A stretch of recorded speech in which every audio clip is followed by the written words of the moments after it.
Hello বন্ধুরা, ও হাট থেকে মানে নীলগঞ্জ হাট থেকে অনেকগুলো শীতকালীন সবজির চারা এনেছিল। তো তার মধ্যে একটি হচ্ছে এই বাঁধাকপি গাছটি।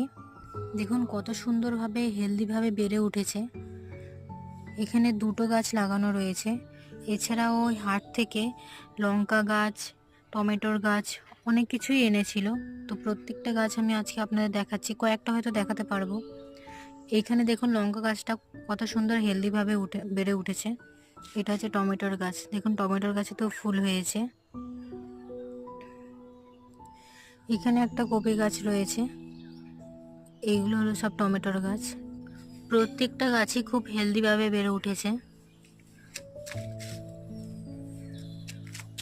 এই দুটো গাছ দেখুন, এইগুলো আগে কেমন একটা ঝিমিয়ে গেছিলো, কিন্তু এটা বেড়ে উঠেছে। আর এই গাছটাও তেমন ওদের মতোই অবস্থা ছিল,